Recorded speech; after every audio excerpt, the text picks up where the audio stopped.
So Lokua, it's really a pleasure to speak with you. I've been a fan of your music pretty much since the beginning, Wow.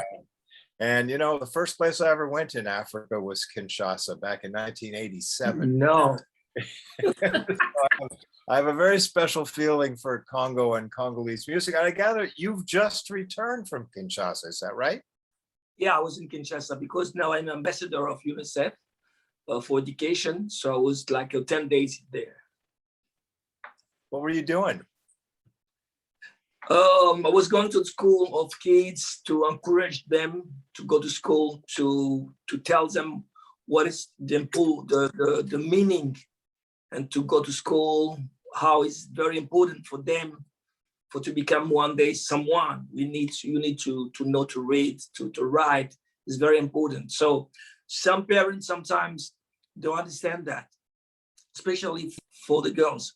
They think she's gonna come like 13 or 14 years old and after she go wedding. No, they need to go to school for their mind, for their brain.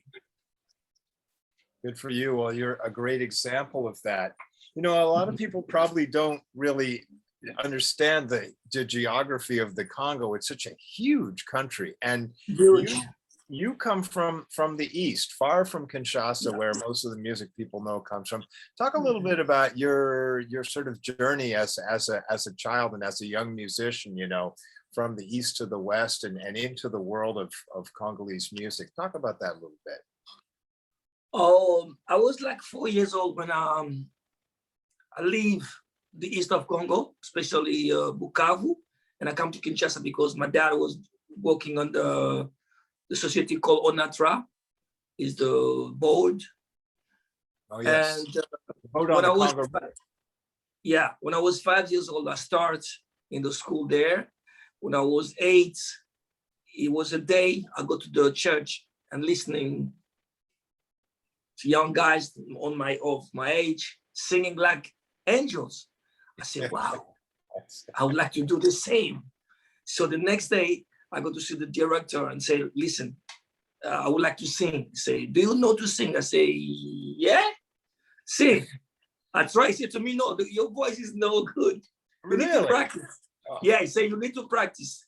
It was my beginning. So I become part of the choir. And when I was 13, I started learning guitar and flute.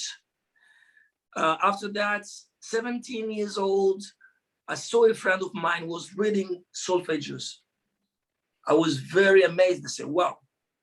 For me, it was a liar. How can you play and read at the same time? He said to me, yes, he's right. I said, no, he's not right. You're lying. He said, no. So he bring me to the conservatory of the music. And that's the place I really learned how to play and read the music, classical guitar. And after that, I think like I was 19, I started working in the orchestra of Abiti Masikini. She's passed away. She was a big singer in Congo, in Africa too. That's the place I really started to become a professional. That's my start. Wow, that's amazing. Abeti, yeah, she sang at the Zaire 74, the big concert that took place with the Rumble in the Jungle with Ali. Exactly, that's the one. Yeah, she's great, very important figure. That's amazing. Well, listen, I want to ask you more about Congolese music, but maybe just to get people in the mood a bit, why don't you just play us a little something? Show us a little bit of your technique and your amazing style of guitar and singing. Let's just hear a little music to what I can explain. You know, when I was young, I started like everybody. I was playing like two strings and 2 fingers. But when I go to conservatory or school, I learned how to play with 4 fingers. So that's my technique normally with the guitar, is the combination of the classical guitar and the rumba guitar. For example.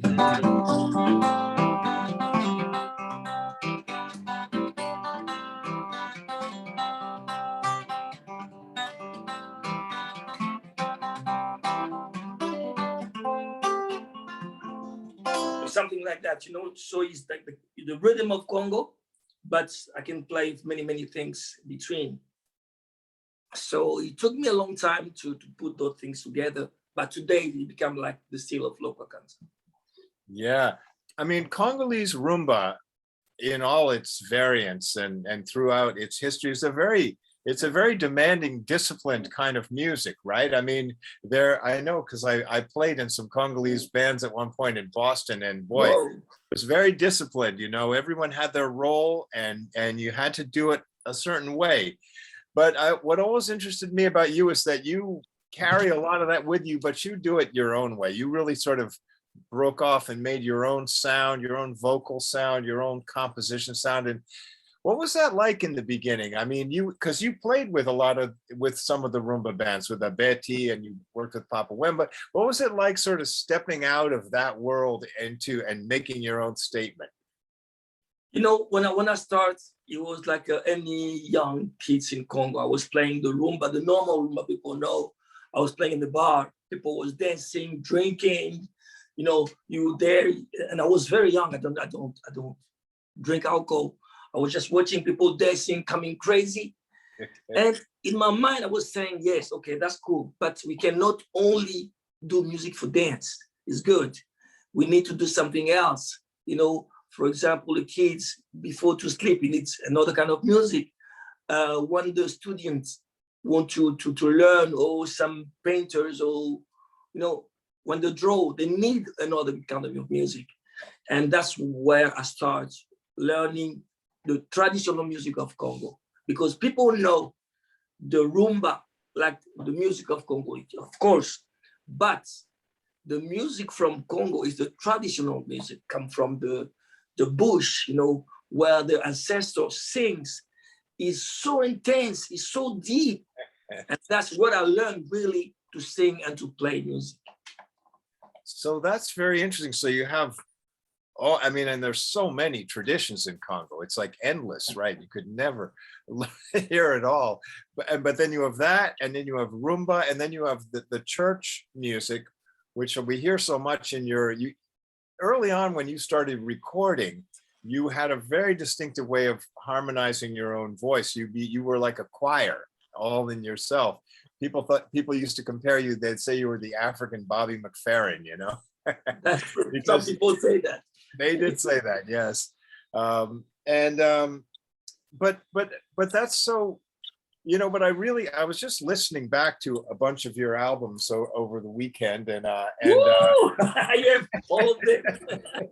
and I was hearing there's so much traditional rhythm in what you do, and traditional language, and that.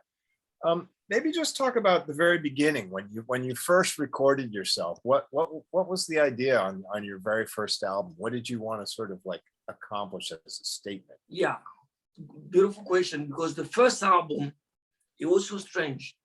I was trying to say, how can I share the traditional music of my country, of Africa, but in a different way, you know, because many times when we have the music come from traditional, is bad recording, it was rush, speed.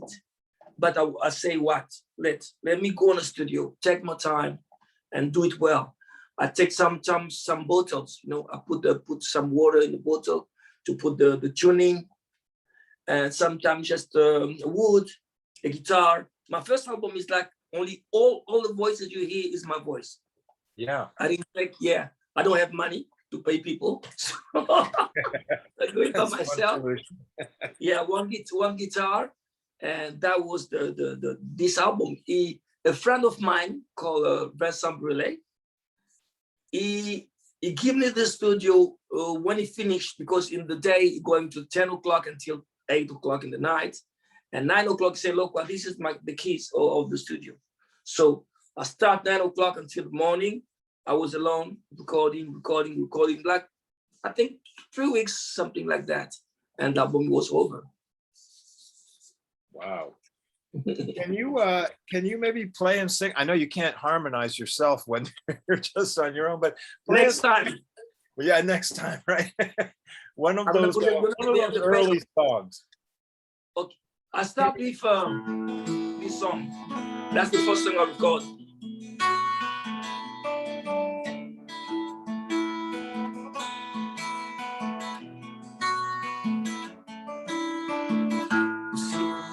nafika duto mami na pashulani duniani maneno toto mami na pashulani apa dunia imamo mi toto mama apendo jomiso inyemu walito badioma. That was the first song I started in the Yeah, I remember that song. It's beautiful. It's nice to hear you sing it now. Your voice with your mature voice now. You were an angel then. You were just, how old were you at that time when you made that first album? Oh my God, maybe 30 something. Oh, you were, I don't remember 32 or 33, but something somewhere like this. You'd had a lot of experience though. There was a lot that went into that. You know, I have to say I really especially loved this album. I don't know if you can see it. It's the one called Soy Habité. Soy Habité, you have this one. Yeah.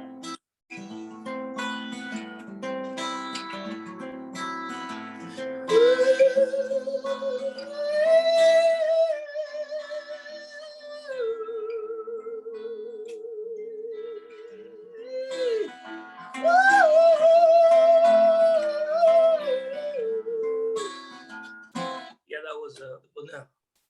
It's just a gorgeous album. All your albums are gorgeous, but I was especially enjoying that one. And I'm hearing so many interesting traditional influences in the different songs. And I'm curious, when you are drawing on a particular tradition, is it just the way it comes out of you, or are you doing it in a sort of a studied way where you're taking a particular rhythm or maybe a particular song from a particular ethnic group and adapting it in your own way? I'm just curious about what your process is for taking tradition and turning it into a composition. Let me tell you one thing. When I was very young in that choir, I was singing many songs from different tribes of Congo. Mm-hmm. So all those music, I think, stay in my mind, stay in my brain, in my deeper personality. When I compose song, I don't think about those songs.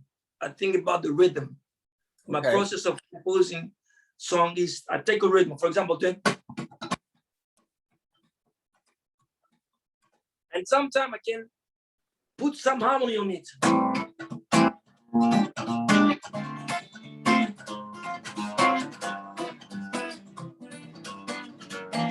See, but the rhythm is the same, but I try to put my personality, what I learned to different parts of the world, because I was in a school of classical music. In France, I was in a school of jazz. So all those combinations become today, like I can say, my style. But yeah, the remaining of the tradition, where I come from, and to put them together. Yeah, it's really remarkable. I mean, a lot of the albums are quite spare. There's not a lot of instrumentation on the earlier albums, but those grooves, when they come in, they're never the sort of the standard grooves that you expect either in rumba or in Western pop or anything. There's always something tricky going on there, and it really adds a lot. You know, I guess we should talk a little bit about your latest album, because you really, there's a big story there, isn't there? You worked on this for many years. Am I right? You went 11 years between your last album and this one. Is that right? That's true. That's very true. So inevitably the question, what was going on during those 11 years? What happened? Many things, let me tell you, 3 years before these 11 years, I was in trouble, personal life, personal problem, It happens. Life with women and blah, blah, blah, blah. And after that, I take 8 years to prepare my new album, Moko. I was traveling in 12 countries and take 100 musicians play live. It's a kind of a dream come true, because when I was young, the thing I really like the most is when I see a good musician playing.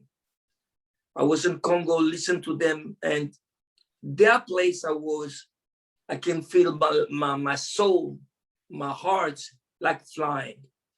So I say, okay, what can I do on this album? I would like to share to the world all those beautiful music we have in Africa. At the same time, to present all those beautiful musicians in the world, like Navin Kumar from India, like Chris Walden from New York or for Los Angeles, one incredible arranger, Manu Dibango, Siriki Diabate, Relema, Paco Siri the drummer. So there are many in this album. And the first time when I say to the people, I'm gonna do an album with all those musicians, they say, you are crazy. I say, yeah. You cannot do that. It's so expensive.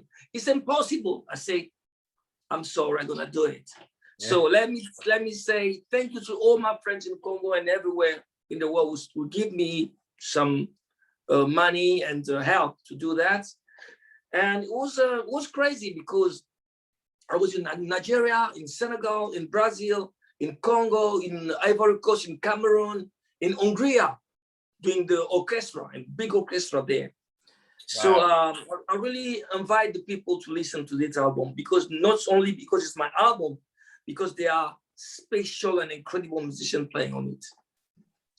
That's true, and it's quite different than your other album. It's big sounds. I mean, some of those ones, the ones that are more rhythmically driven, have the drum sounds are really strong, and the grooves are heavy, you know. But there's still all that levity of your the way that you sing and arrange vocals, and it's an incredible album. It's really fantastic. I mean, I'm just getting to know it. I've only heard it a couple of times. Maybe you could tell us about a couple of songs. Maybe you could try to play one of them. Obviously, you're not going to be able to bring to life all those musicians who are there, but there's some wonderful songs there. Oh, I need also to mention the you say the sound is big. It's big. The sound is big because I have the chance to have big and sound engineer. Yeah. Jimmy Douglas, who work with Beyonce, Jay-Z. I have Liam Nolan from London, who work with Ed Sheeran and Adele. I have Dave Darlington, who work with many people in New York, incredible sound engineer. I have Bressard Brulé from France. So it was a dream for me to say, hey, I would like a big sound. So it's a song like that one.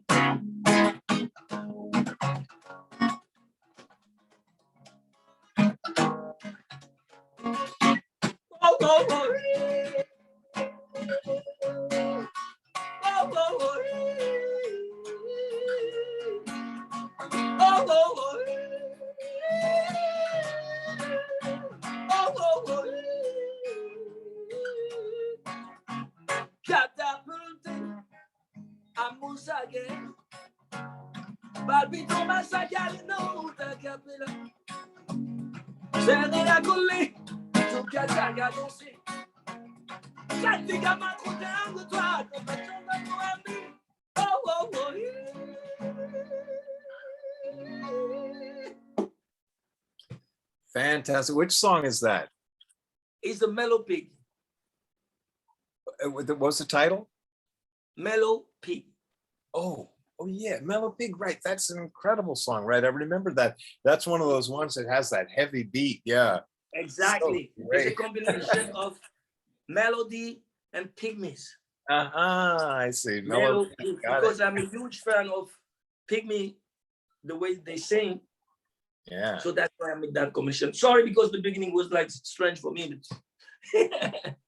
Hey, you know, there's so much going on the recording, but I hear that, and it's funny when you play it like that, it almost sounds like a funk song, but when you hear it with everything, again, there are all these unusual twists in the rhythm. I love that stuff. That's really great.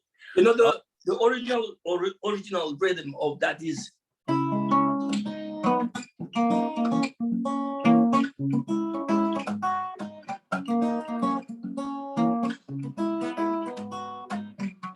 Like I'm alone, I must do that.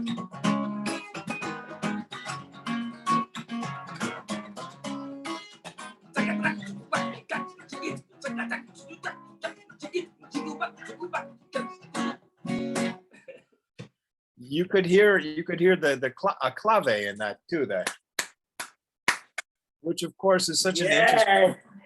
The Congolese. Congo, then you have it in Cuba, and then it comes back, and it becomes so important in the rumba music. It's a fantastic story, but yeah, that kind of creeps in there too, doesn't it? Maybe you could talk a little bit about what you're singing about on this album, about some of the lyrics, some of the messages in it. On this album, I have the most of the message is the message of hope, love.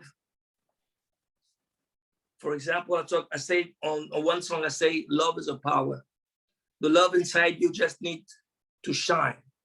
If you are ready to share, love is a boomerang. When you give, it's come back to you. So now wake up and spread your love. You know, that's the message in that song. And I talk also about the woman in Congo. I was a chance to go to see the Dr. Mukwege in the east of Congo. Is the doctor who was the, comment on dit prix Nobel? Nobel Prize. He won a Nobel Prize. Yeah. The doctor say to those women, I say, listen, talk to Lokua your problem. That the woman, you know, people rap there in Congo and kill sometimes. He said to them, you must tell to Lokua your problem, because he got that chance to talk with his voice, so people in the world can listen to him. And I promised to them to say those things, to sing it for the world to know. And I hope our human being, our men, gonna stop those kind of treatment for those women. So that's why I composed that song.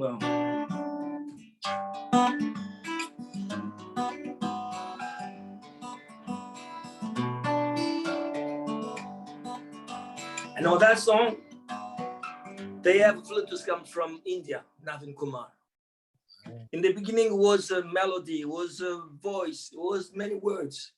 But when that man start to play, man, I put all my voice out. I just keep his flute. For me, his flute is like the cry of those women. And my voice sometimes comes like a whisper or like a breath, because it's difficult to say things. After see those women, the story, I would just say how human being can be so cruel, so hard. Sometimes it's indescribable, and then I don't understand. Yeah. So I talk about that too in the album. That's very powerful. So Moko means hope, right? Moko means one and unity. Oh, okay.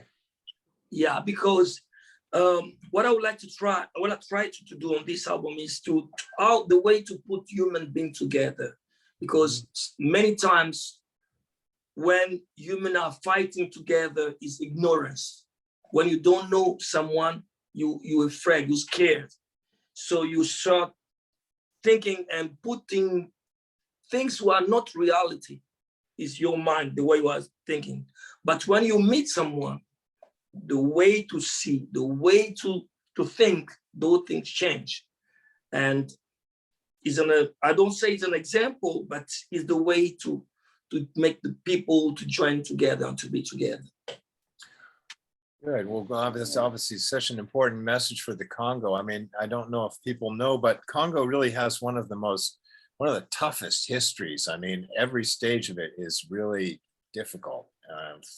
And it's always been an interesting paradox to me that out of all of that travail and suffering and oppression and cruelty, as you say, comes the most joyous music, you know? I mean, the Congolese music was absolutely the dance music of Africa for decades in the 20th century.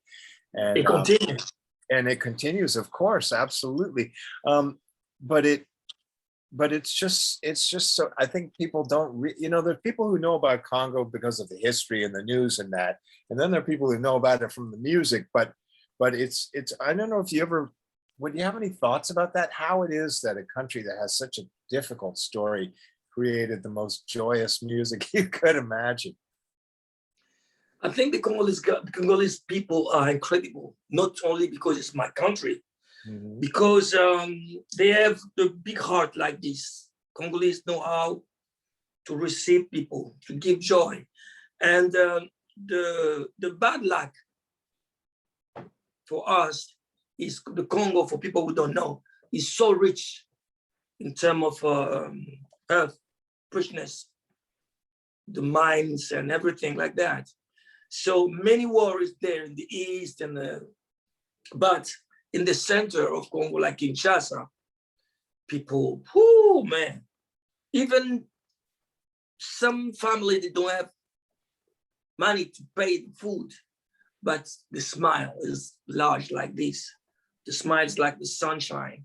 And it's incredible people. I hope one day, although things gonna be over and our kids can really grow with joy and without those what do you call that? Gun and everything. Oh yeah, sure. Yeah. And yeah, it's a lot of history to carry. It's a tough burden, but I hope you're right, because obviously it's such a resourceful people, such a creative people, a big heart, like you say, man. It's extraordinary. It's truly the heart of Africa. Gabby has asked me, do you play the likembe or any of the traditional instrument? You've requested it now. Here it comes. Yeah, I play kalimba sometimes. Kalimba. There's so many names for it. They have different names. It's kalimba, likembe is they have different names. Different parts of Africa, they have different names. You can give to me. But that one is a little bit, he got a problem for now. It's gonna give me this one, it's fine. It's one key is a little bit strange, but I'm gonna play it anyway. Okay, we'll have a little buzz, that's okay.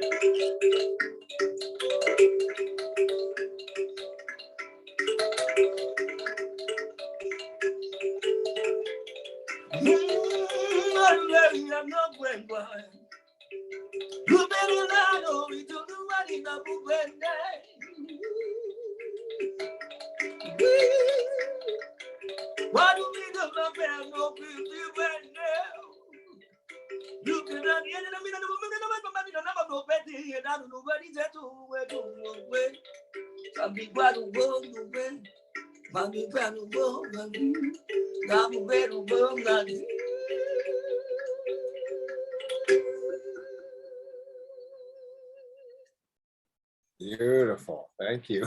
It's wonderful. Well, I love that instrument in all its variations. I spent a lot of time in Zimbabwe where they have the mbira, yeah. So many traditions. I mean, that's truly an African contribution to the world. That whole family of instruments, beautiful. I got a mbira. Give me the big one. I got a mbira. You know who gave me that? Oh, who? Shiwanizo. Oh, gee, yeah, beautiful woman. We miss her. Let me show you the big mbira I had. Look at that. Oh, there we go. Yeah, that's the kind she played. It was in that special gourd like that. Nice. Yeah. She was special.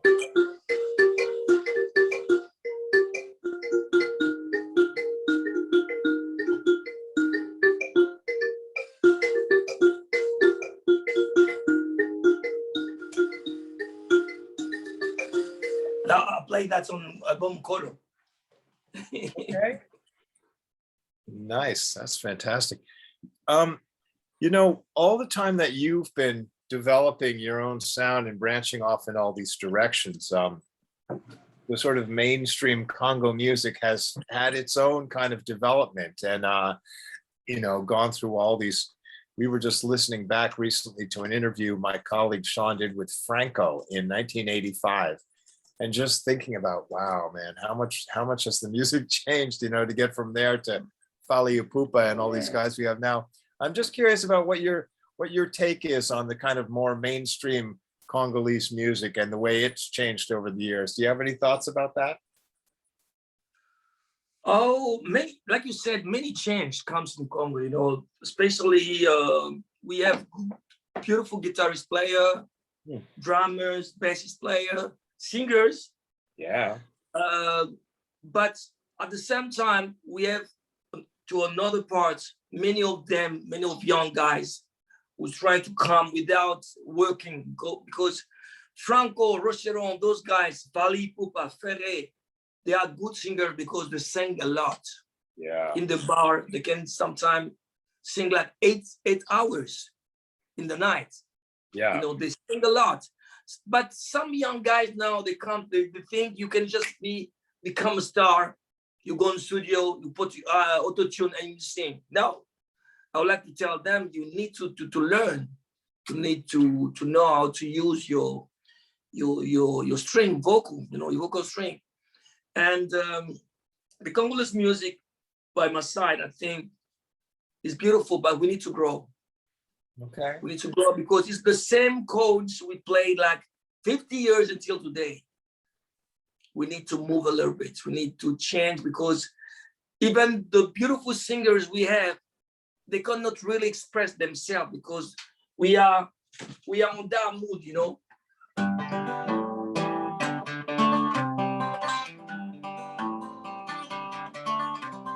It's nice, but you can play that 50 years after. No, you need to move a little bit. I hear you. It is nice, that's what I think. It's not the truth, but it's my truth. I appreciate that. I know this just from talking to a lot of Congolese musicians. I mean, man, that was such a competitive scene. I remember in 1987, just every kid could play guitar, and really wanted to be good, and people worked really hard at it. And those lines that you hear when you get to bands like Zyko Longa Longa, man, that's tough stuff. They're playing really challenging, hard things that you really have to work hard to be able to play it that way, And so, yeah. The guitarist. Oh yeah, fantastic. And the singing too. The precision of it, it's always perfectly in tune. I mean, you have really taken that sound is in what you do, but then there's all this other stuff too. And speaking of singing and collaborating, I mean, I'm really interested in the collaborations you've done with Richard Bona and Gerard Toto. Maybe you could talk a little bit about that project.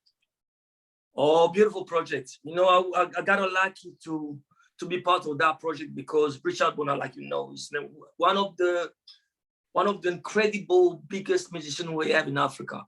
I'm a huge fan of that guy because he's a hard worker. I love Richard. Oh, yeah. And also Toto, incredible singer, incredible musician. So a friend of mine, a friend of us, called Laurent Bizot, he got that beautiful idea and crazy idea to say, hey, guys, I'm gonna put you together. Don't think about commercial. Just think music. Play, compose what you need. If you're gonna wanna do jazz, gonna do classical, traditional, just do what you want. And we prepare all of us like 3 or 4 songs home, just a little part, the idea we bring to the studio. And each of us are singing the song of Richard sing on my song, Richard sing on the song of Toto, me, I sing, the collaboration was like 3 or 4 days only. Boom, finish. And we put the album out and people love it. But we have too many things to do. Richard was on tour, me the same, Toto the same. 30 years without album. And after 30 years, we do a new album, the Bon Deco. Yeah. And the same, we do it again on the studio of Richard Bona. I have a beautiful studio in France, in the south of France, I think. And we're sleeping together on that place, not in the same bed, of course. It was a big castle, big castle, and we was living there. It was magic. We woke in the morning, we would take the breakfast together, and after that we go to the studio and sing. And it's a beautiful project. I hope people enjoy it. Yeah, no, absolutely, highly recommended. Yeah, we ran into Richard back in May down in Miami, where he's been hanging out lately. Yes, we heard him play down there. It's always great to see him. So talk about a little bit now about what you've got going next. I imagine you're going to be working hard to promote this album, but what else have you got on the plate? I know you're always doing a million things at once. So tell us about some of your projects. This time, I would like really to promote this album. So I would like to do a big promotion. I would like to call also people to help us, because this time is so hard for musicians. We don't have tour or tournaments. We don't have the other things. And but in my mind, I would like to stop my mind, because I'm already thinking about my next album. Uh-oh. Yeah. So I need to stop my mind and say, hey, go to the promotion of this album, do the second video, the third video for people, and go on tour. Yeah. To share with the people. Tour. Yeah, go on tour. What's that going to look like? How many musicians would you take on tour to promote this album? You know, if it was only me, I can take like maybe 25 musicians, but no. Let me be serious. I would like to go with 8 or 9 musicians, and try our best to have a keyboard who can sometimes put some sounds together to replace like a sabar, like talking drums, like a strings. Okay. And just simple. Maybe one day, if the album becomes big, people buy it, so I can bring 100 musicians on the tour. Yeah. That would be a dream. So have you actually arranged a tour? Do we have any hope of seeing you on our side of the pond anytime soon?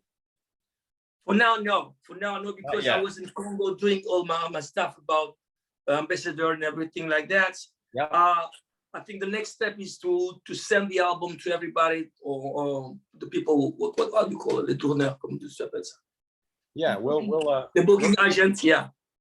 The booking agent, and to see how it's gonna work for them, if it's possible or not, and start touring. Well, we look forward to playing it on our show. That's that's for sure. I'm really happy to discover it. So you're doing the ambassadorship, and obviously promoting the album. Have you got other things going on? Or are you already thinking about another album? Hey, that's ambitious. Hopefully it won't take 11 years, right? No, I would like to make it short this time. Okay. Well, I know we have some questions coming, and we could do those. Why don't you play one more thing for us, and then we'll go to some questions, see what the what can I play for you? Oh, I don't know, anything you like. Improvisation.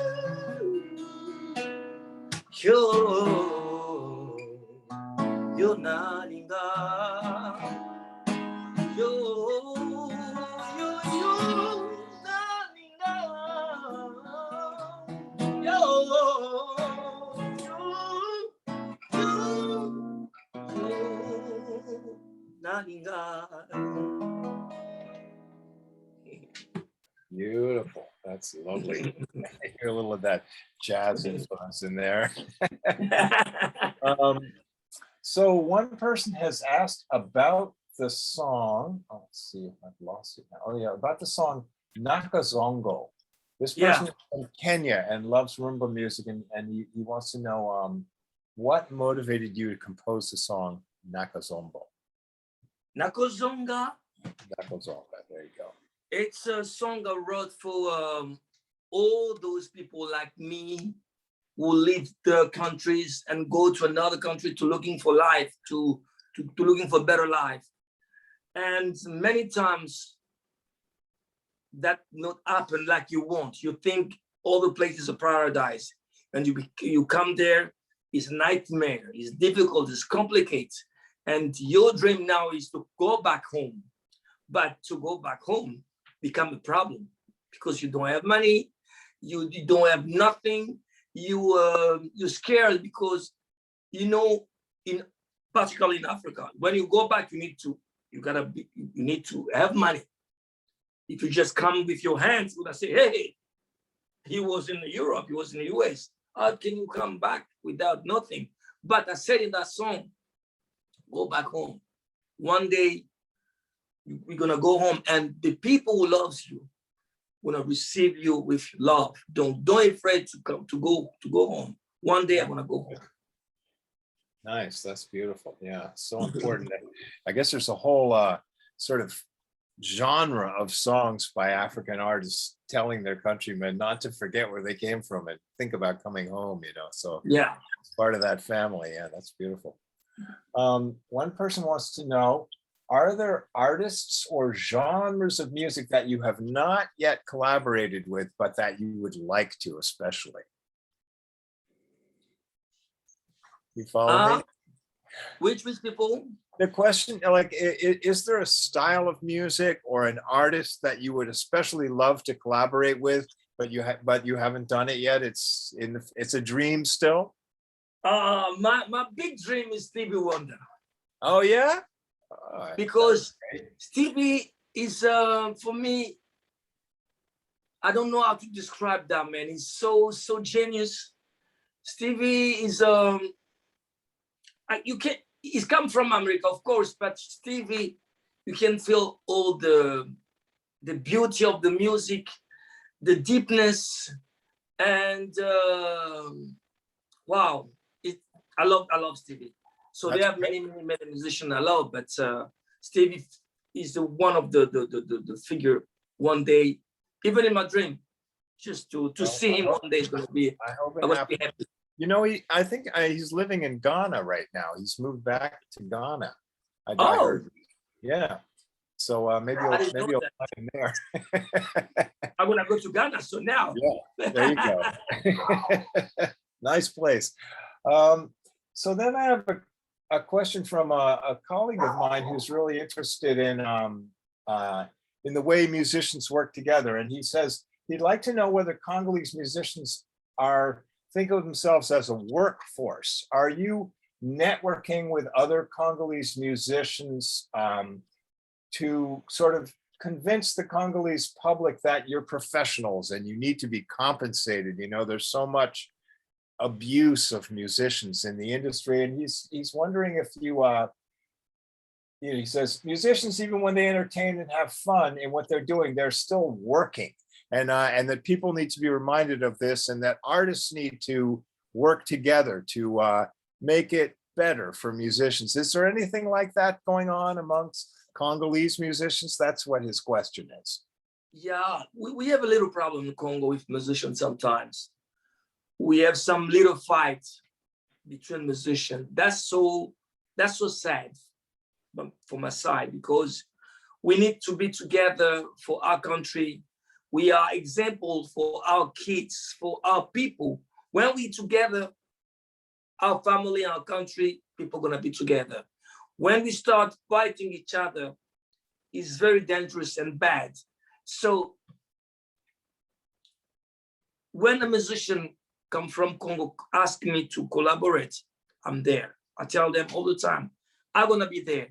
But don't keep those closed minds we have sometimes. We need really to be together, because I give an example. Someone like Fali and Ferrer, they are big singers in my country. Yeah, huge. So my dream one day is to see those young guys so talented to work together for our country, for the people, for the planet, or to see someone else in Congo with another artist, like Americans do, like the French do. But we need to change our mind. I think it's very important to change our mind. Yeah, no, so important, so important. That's great. Yeah. Hear that. Now another person has written who's from Zimbabwe. I was very happy that you got that Imbira from Chiwaniso. And oh, and I guess this person wants to know when that happened, that you got the Imbira from Chiwaniso, and if you have any plans to work with other artists from Zimbabwe.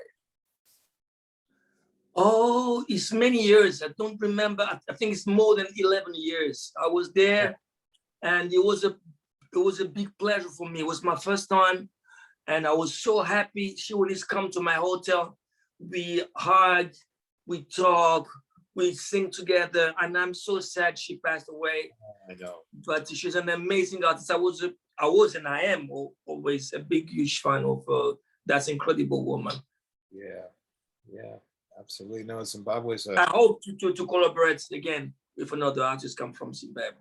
I hope so too. Zimbabwe is so rich musically and also having a hard time these days, you know, but let's see, do I have any other questions here?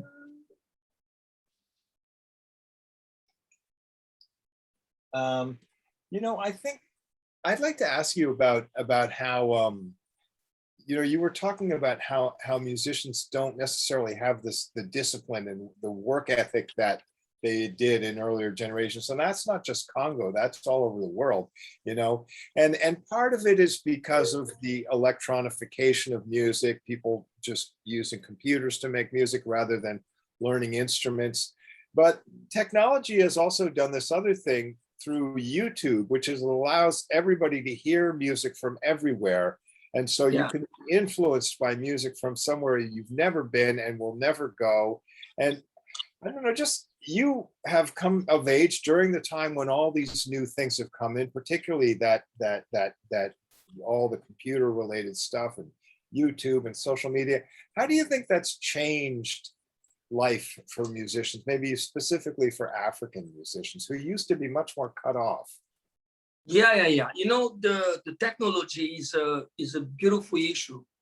It's a beautiful thing, but at the same time, if you don't know how to use it, it's become a prison, a big prison, because many young musicians don't know how to play instruments. They think to take one finger and have to change on the computer and everything like that. But I think the beauty of music is when, you know, you can really hear an instrument just, it's not the same. It's not the same, you know, when the good musician is playing, it's so deep, so beautiful. And I really call all those young guys, before you start doing, I don't know what, learn your work. You can imagine a doctor in the room of surgery. Operating room surgery, yeah. Sure. And they tell you he never do that one day. No, it's 10 years, sometimes 15 years of working, and after you can do things you want. It's like a musician, you need to know your work for to share, for to express yourself. That's my point of view. So maybe older people don't think like that, like I think. That's why in this album, Moko, 98% or 99% all musicians play live. 98% are which now? On this album, 99% people play live. It's live musicians play. Okay, got you. Yeah, nice. That's great. Maybe one place I put a drum machine like boom. That's the way I use the machine. Yeah, no, well, no, and you hear that too. It's got a very organic, rich sound. Boy, there's some real orchestration going on there too. You got so many different instruments. I think I heard you mentioned that you have Manu Dibango on there. He's playing saxophone, right? Man, Manu Dibango comes from the studio. The way he plays on this album is not a playing. Is a letter of love. It's a letter. Yeah.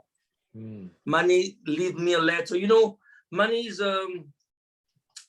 one of the person who really push us as musicians to have a dream. I think all young musicians who really love the music Manu is our sphinx, is our icon. Yeah. And Manu come to the studio on time. You know, Manu said to you, 6 o'clock is 6 o'clock in the studio. Yeah, he plays 1, 2 tracks finished. I was like, oh. And man, I'm so sad Manu passed away. Yeah. Oh man, we've lost so many. I have to ask you about one other that we lost not a little longer ago, but you worked with Papa Wemba, I know, at one point. He's one of my favorite singers in the world. That voice just tears me apart. Papa Wemba is another story. You know, I don't know if you know the story of Papa Wemba. I know a little. Tell us.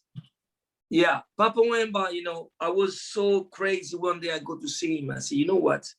I love your voice. You have an incredible voice, but you don't have songs. He looked at me like, what? I say, yeah. I say, you know what? You are known in Africa. You are known in Congo. But I think the day you're gonna have good songs, gonna be known in the planet. So the story is long. Let me do it short. Yeah. And when Papa Wemba do the second album, Emotion, he calls me. Said to me, okay, come. So it was me and another producer. What is the name? Not Pierre Gabriel was the producer, but artistic producer. I don't remember the name. Oh, my God. The name who produce Raja, Pet Shop Boys. Anyway, I forgot the name. I'm sorry. I could put me out, but we won't do that. Yeah, we have the two producers. So it was in studio with Papa Wemba. We do this album, Emotion. I composed 5 songs. Yolele, Salakeba, Awayokei, Railon, and Show Me the Way. You wrote Yolele and Rail On. Yeah, those are all the songs. Yeah, I wrote the songs. And Papa Wemba gave me the chance to coach him on the studio. Because normally Papa Wemba sing 1 track, 2 tracks, it's over. He go. He don't like studio. But I say to myself, how can I make and to put Papa Wemba on studio singing 10 tracks for 1 song? You need to be very psychology. You know? Yeah, pedagogic and everything like that. To push him to sing 1 song, 1 track. I say, Papa Wemba is beautiful. Do just 2 tracks in case. He sing it 2 tracks, say, come on. Your second track is better than the first one. So give me a third one. Give me a third one. I say, Papa Wemba, I'm sorry. Man, you know, what I feel is like, give me a full one. So anyway, until 10, it was tight. I said, listen, thank you so much. Go rest. And tomorrow I'm gonna make you listen the what I did with your voice. The morning Papa Wemba comes and I make him listen the track. He say, this is me. I say, this is you. Until that day, since that day, Papa Wemba understand why I was asking to have many tracks, and he let me ask him many tracks. And we did this album. This album, when we finished, it sell like 650 copy. That's 650,000. Yeah, 650,000. Yeah. No, that's an incredible album. That's very interesting. I love that story. Thank you for that. I'll have to go back and listen again. It's amazing singer. He's an amazing singer. Yeah, huge loss. Wow. Well, that's great. I'm really glad you told me that story. I'm going to go back to that album again. I mean, he was another person who was kind of caught between the pull of the audience that wanted just to hear straight ahead rumba, and he had Viva la Musica. But at the same time, he had a lot of ambitions to do other things, you know. And obviously, you helped him to realize some of that. Now, his work will live on. That's for sure. As will yours. He was a curious guy, you know. He's a very artistic, talented. We need to change. You need to see something else, you know. He was not just doing what people was doing like 40 years before the same. Papa Wemba was ready to do something else. Yeah, absolutely. Ahead of his time. Let's see. Someone wants to know, says you have a beautiful and unique voice, which we know. Do you have family members, parents or sing? Were your family singers? Did they sing? Almost all my family sings. My brother sing, René Lokua, Didier Koukouan. My daughter sings, Areta Lokua, Malaika Lokua, Letitia Lokua Mani sing. Many people in my family sing.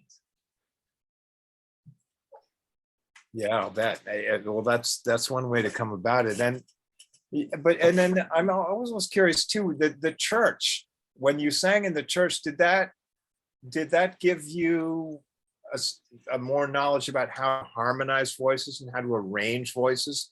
Definitely. Yeah. Definitely. You know, the place I really will learn the harmonize of the voices, you come there. And my mother was singing too, you know, but it's a different way because my mother comes from Rwanda. Okay. So the singing of Rwanda's people is different. Is very beautiful, like Indian singing sometimes. But the church, that was really the place where I learned how to harmonize the voices. Great. Well, okay, I have one more question. This is from a fellow Congolese. He says, I'm from Congo and follow your music. You said that Congolese musicians have been producing the same rhythms for 50 years. But what do you think of other types of rhythms from some young artists such as MPR or Enos B, who are creating world music albums? From some of the well-known artists like Ferre and Fali. Isn't this new movement significant? That's what he wants to know. Oh, thank you. I love MPR. MPR is the band I love because they are very creative. They are the young guys, you know, that's the what I can say. Come on, the exception. You know, sometimes we have some musician who comes and the exception, like Celine Banza, the singer, she brings something new, but we need to have many of them, not one or two, because our country is big. So we need many musicians to come and trying, because to be an artist, let me say that you need to be crazy sometime. Don't try to police yourself and to do things is working. So let me go on that way because it's working, because it's selling. No. Be you, be yourself, and just give what you have in your belly, in your mind, in your soul. And I don't say the rhythm is the same. No, I say the same chords we are playing like many years. Oh, the chord progression, yeah. Yeah, the chord progression. Yeah, but the rhythm, we are so rich about that. You know, the young guy like Enos Beach and things, NPR, Gas Mawete, you know, but we need to have more. What about Jupiter and Oquest? What do you think of them? That's a big, beautiful example. You know, that's the guy change things. You try different things. Yeah. And I love that kind of musician. Yeah, me too. Me too. Well, I don't think people can, you know, the Congo, people don't realize hundreds and hundreds of ethnic groups and languages and traditions, and it's just endless. It'll never be exhausted. Let me tell that guy from Congo, I don't say we have bad musicians. No, I say I would like to have more than that, because we have so many people who are talented, but most of them, they are not known. There are many in Congo, but we need to help them. We need to give them the chance, because, for example, on TV, we need to ask the journalists to help those young guys, even they are not known. You know, I know myself when I was young, people were saying to me, no, your music gonna go nowhere. Stop. If I listen people all that time, I stop and I go play rumba. I know how to play rumba, but we cannot all of us play the same. You need to have the vegetarian people who eat meat and everything. That's right. You need that variety. Well, listen, it's such a pleasure to speak with you. I'm very grateful for the opportunity, and thank World Music Institute for putting us together. Can't wait till you come back to the US and we'll meet in person, and good luck with everything. Thank you. I'm impatient to see you guys. Yeah. Thank you so much, Lokua. Thank you so much, Banning. Thank you, Gabi. I promised, did I promise anything that didn't happen? You had a treat. Thank you, Lokua, for sharing your soul, your spirit, your music with us. And I just love the fact that your album is called One, because one of our taglines, or what's so important to us, is we say it's many cultures, but one world. And it speaks to that exact same theme. And that's whom we consider to be part of the world music community and also the global community. And we are so glad that both of you are part of that. And we're also very happy that everybody who attended is part of that. So we wish you a good rest of the evening. Bonne nuit for you, Lokua. Very late by now. Thank you so much. We hope you'll join us again for another WMI Plus or for a live show. As I said, we love to be in touch and to celebrate the rich diversity of the world's cultural traditions. Thank you. Good night. Thank you so much. Bonsoir. Bye-bye. Ciao. Au revoir. Bye.